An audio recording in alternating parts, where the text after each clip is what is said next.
हमें हमारे साथ ये अत्याचार दुराचार क्यों होते हैं? कारण यही है क्योंकि हम बटे हुए हैं, हम जातियों में बटे हुए हैं।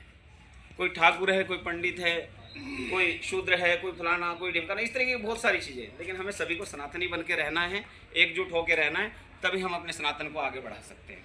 अगर विरोध इसी तरीके से हम बटे रहे तो भाई साहब और नीचे ही जाएंगे, ऊपर उठने का तो कोई मतलब ही नहीं है। हम सपने देख रहे हैं कि भैया हमारा सनातन और आगे बढ़े, वो जब ही बढ़ सकता है जब आपके अंदर एकता होगी। ठीक है जी। आजकल प्रोग्रामों में देख रहे होंगे, हमारे जागरणों में क्या होता है जी, डांस होता है। बस जागरणों में भी डांस होना चालू हो जाएगा, नाचो नाचो। ठीक है जी। कहीं भागवत कथा हो रही हो, उसमें क्या है जी, तबला बजाने लगेंगे, नाचो नाचो, उसमें भी नाचो नाचो। ठीक है जी। जागरणों में मतलब धार्मिक कार्यक्रमों में भी सिवाय नाचने के अलावा कोई प्रोग्राम ही नहीं है। हिंदुओं के पास क्या नाचने का ठेका हिंदुओं ने ले लिया? भाई साहब अपने धर्म के प्रति जागरूक रहो, और नाचने के अलावा बहुत सारे अपने धर्म के प्रति जो बातों पे मंथन किया करो, विचार करो, ये सब चीज़ें हैं। तो मैं इसी के साथ अपनी वाणी को विराम देता हूँ। जय श्री राम। अब में जेपी शर्मा जी बैठे पीछे। जेपी शर्मा जी जरा आओ और दो विचार, दो शब्द रखो और अपने भाइयों को दो शब्द बता के थोड़ा अनुग्रहित करें। जय श्री राम जी। जय श्री राम। आज हम गणतंत्र दिवस के अवसर पर यहाँ सब एकत्रित हैं, तो मैं आधी आधी लाइन के साथ दोहराऊंगा ताकि सबको उसकी अनुभूति हो। मेरे पहले एक आधी लाइन मैं बोलूँगा, फिर आप दोहराएंगे। ए मेरे वतन के लोगों, मेरे वतन के लोगों, जरा आँख में भर लो पानी, जरा आँख में भर लो पानी। जो शहीद हुए हैं उनकी, जो शहीद हुए हैं उनकी, जरा याद करो कुर्बानी, जरा याद करो कुर्बानी। जय जवान जय हिंद। ये हमने शहीद जिसका अर्थ बताओ, तो मैंने अर्थ बताया कि समर्थ जो है जिसमें दोष नहीं है, वो क्या नहीं, इसको ऐसे कहो, समर्थ कौन हूँ दोष गुसाई। सामर्थ्यवान वो है जिसमें दोष नहीं है। हम इसका उल्टा अर्थ लगाते हैं कि भाई जो सामर्थ्यवान है उसमें दोष, उसका कोई दोष नहीं है। हम तो ऐसे मानते हैं इसको, जो सामर्थ्यवान है उसका कोई दोष नहीं, यानी कि उसकी जैसे कहे ना कि अमीर की जोरू सबकी दादी और अमीर की जोरू, गरीब की जोरू सबकी भाभी। हम तो ऐसे लेते हैं ना उसका। तो मैं यहाँ यह बात कहना चाहूँगा, सामर्थ्यवान कौन है? जिसके अंदर दोष नहीं है। अगर कोई जिसमें दोष है वह सामर्थ्यवान नहीं है, क्योंकि मौका आने पर वो दोष उसको गड्ढे में गिरा देगा। तो मैं जेपी पब्लिक स्कूल के संस्थापक माननीय चौधरी जी को सामर्थ्यवान मानते हुए, जिनके आयोजन से हम यहाँ पे सब एकत्रित हैं, उनको मैं सामर्थ्यवान मानूंगा और ईश्वर से प्रार्थना करूंगा ऐसे सामर्थ्यवान लोग हमारे समाज को सशक्त करते रहें और ऐसे राष्ट्रवादी ताकतों को इकट्ठा करते रहें। जो पूरे समाज, पूरे संसार में कितनी संस्कृतियां हैं, और सनातन जो शब्द है, यानी जिसका ना आदि है ना अंत है, वह सनातन है। एक बात, वसुधैव कुटुंबकम, यानी वसुधा बोलते पृथ्वी को, यानी पूरी धरती वो हमारा कुटुंब है, उस पर रहने वाले प्राणी। यह केवल और केवल सनातन की अवधारणा, बाकी आपको पता होगा, कोई मैं तो सिर्फ एक धूल झाड़ रहा हूँ।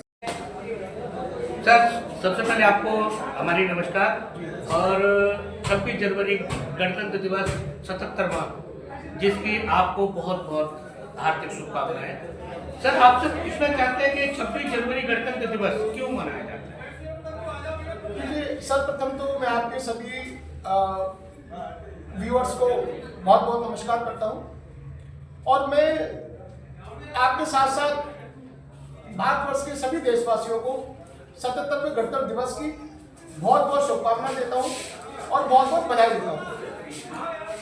जैसे कि आप लोग सभी जानते हैं कि ये 26 जनवरी 1950 में संविधान लागू हुआ था, और इसको पूरे देश में राष्ट्रीय पर्व की तरह बहुत ही हर्ष और उल्लास के साथ मनाया जाता है। आज के दिन लाल किले पर प्रधानमंत्री जी सभी सेनाध्यक्षों की सलामी लेते हैं और देश के सामने हमारी सेना अपना दम खम दिखाती है, और देश के विभिन्न प्रांतों की झांकियां निकालकर देश को जानकारी दी जाती है कि हमारा देश कितनी उन्नति कर रहा है। तो साथियों, मैं इन्हीं शब्दों के साथ आप सभी को गणतंत्र दिवस की बहुत बहुत शुभकामनाएं देता हूँ, बहुत बहुत बधाई देता हूँ। जय Shri Ram. JP Chaudhary. JP public school की तरफ से क्षेत्रवासियों को आप क्या संदेश देना चाहेंगे 77वें गणतंत्र दिवस के शुभ अवसर पर? हाँ जी, मैं भारतीय जनता पार्टी का कार्यकर्ता होने के नाते और एक शिक्षाविद होने के नाते मैं आप सभी को यही संदेश दूंगा कि इस 77वें गणतंत्र दिवस पर आप सभी मिलजुल कर रहें, सभी समाज में भाईचारा हो और सभी मिलजुल कर अपना भी प्रमोशन करें, अपने आप को भी आगे बढ़ाएं, अपने समाज को भी आगे बढ़ाएं और अपने देश को भी आगे बढ़ाएं। जय हिंद, जय भारत। आप ठीक है? ठीक हुआ? अरे सर जय श्री राम। सर मैंने अभी आपका थोड़ा सा स्पीच सुना था और मेरा दिल बहुत ही गार्डन हो गया, मुझे बहुत अच्छा लगा। तो एक बार आप 2 शब्द हमारे क्षेत्रवासियों के लिए बता दीजिए, गणतंत्र दिवस पे किस तरीके से आप इनको जो है संबोधित करें। आज हम 77वां गणतंत्र दिवस मना रहे हैं और इस शब्द को हम व्याख्या करें, गण मीन्स लोग, तंत्र मीन्स अपना, यानी हमें आजादी की जरूरत क्यों पड़ी? शासन तो यहाँ पे अंग्रेजों का हो रहा था, लेकिन क्योंकि वो विदेशी लोग थे, वो हमारी जन भावना को ध्यान में नहीं रखते थे, इसलिए हमें उनसे आजादी की आवश्यकता पड़ी। और जब वो आजादी हमसे मिल गई हमें 1947 में, तो क्योंकि तंत्र तब तक उनका चल रहा था, जैसा वह चाहते थे वैसे कानून थे, हमारे को उतनी जो लोगों को अधिकार नहीं दिए गए थे। तो संविधान बनाया गया, उस संविधान में ताकि भारतीय संविधान के हमने अपने ढंग से कानून बनाए कि भाई हमें अपनी स्वतंत्रता हो कि हम क्या करना चाहते हैं, कैसे करना चाहते हैं, कितना सम्मान देना चाहते हैं, किस तरह से अपना जीवन यापन करना चाहते हैं, उसको बनाने के लिए जो संविधान बनाया गया और वो जो 1950 में लागू हो गया, उसके अवसर पर आज ये हम हर्षोल्लास से राष्ट्रीय पर्व हम मनाते हैं।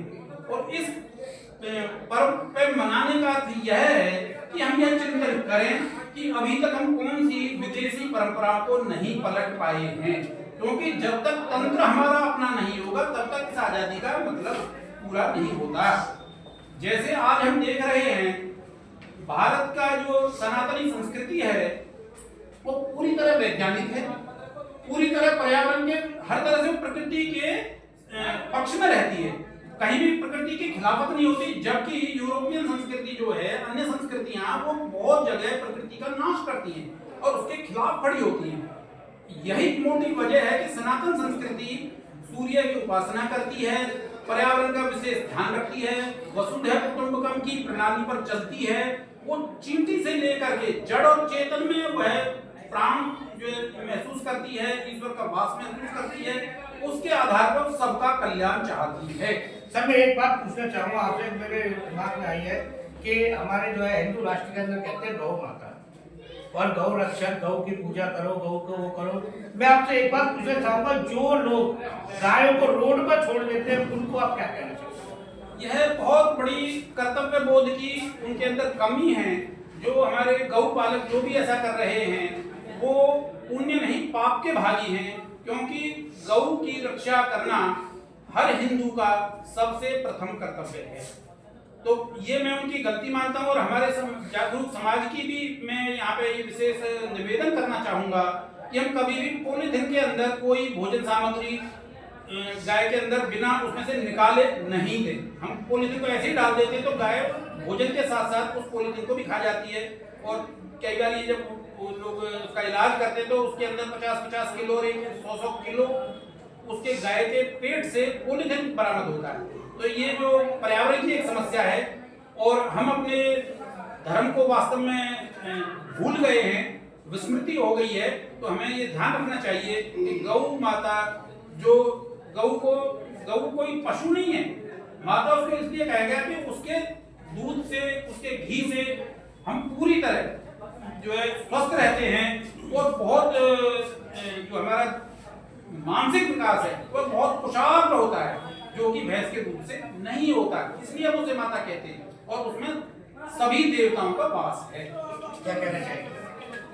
गणतंत्र दिवस 26 जनवरी की आपको बहुत बहुत शुभकामनाएं। और गणतंत्र दिवस 26 जनवरी हमारा 77वां जो है गणतंत्र दिवस है, तो यहाँ पर जो है यहाँ के क्षेत्रवासियों को क्या कहना, क्या उपदेश देना चाहिए? आज हमारा जो देश है वो स्वतंत्रता का 77वां गणतंत्र दिवस मना रहा है।